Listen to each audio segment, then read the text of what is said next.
მოგესალმებით მეგობრებო, მე ვარ ბექამ რუანიძე. ვაგზელებ ჩემს თხრობას Led Zeppelin-ის შესახებ, ამ ლეგენდარული ბენდის შესახებ. სხვა შორის ვარ ძალიან უჩვეულო გარემოში. სინემა კავეაში და მინდა ვისარგებლო შემთხვევით და მადლობა გადაუხადო მის დირექტორს, რომელმაც ეს დაგვითმოეს დარბაზი დროებით.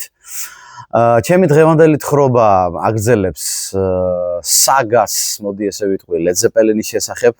წინა გადაცემაში შევჭერდი პირველ Led Zeppelin-ის ნომერ პირველ ალბომზე, როგორც მოგეხსენებათ, Jimmy Page, როგორც ამ ჯგუფის უცვლელი ლიდერი, გადაწყვიტავს, რომ გამოიყენონ ძალიან ცნობილი, მე-20 საუკუნის და არა მარტო მე-20 საუკუნის ყველა დროის ბლუზმენი, გიტარისტების და folk შემსრულებლების კომპოზიციები, ისეთები როგორც იყო მაგალითად James Bartonis The Dazed and Confused, თუმცა ეს ალბომში არ იყო მითითებული, რომ James Barton იყო ამ კომპოზიციის ავტორი.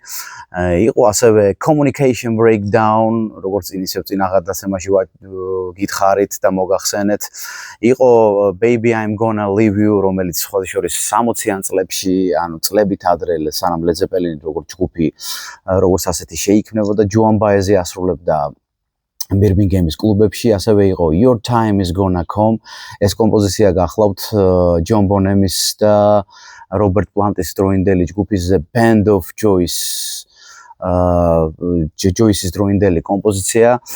ასევე გამორჩეული კომპოზიცია გახლავთ Good Times and Bad Times, რომელიც Jimmy Page-ის მონათხრობიდან გამომდინარე შეიცავს ტექსტს, რომელიც ასახავს მათ ადრეულ ბავშვობას, საუბარია Yardbirds-ზე, ანუ New Yardbirds-ზე, სანამ ისინი Led Zeppelin-ად ჩამოყალიბდებოდნენ.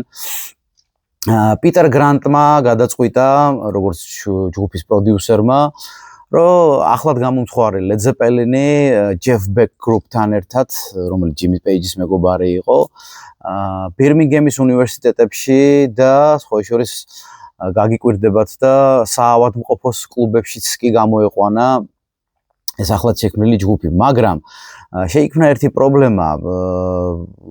ჯგუფის კონკურენტი, Led Zeppelin-ის კონკურენტი, Birmingham-ში აღმოჩნდა სულ ახლახან შექმნილი ჯგუფი Deep Purple,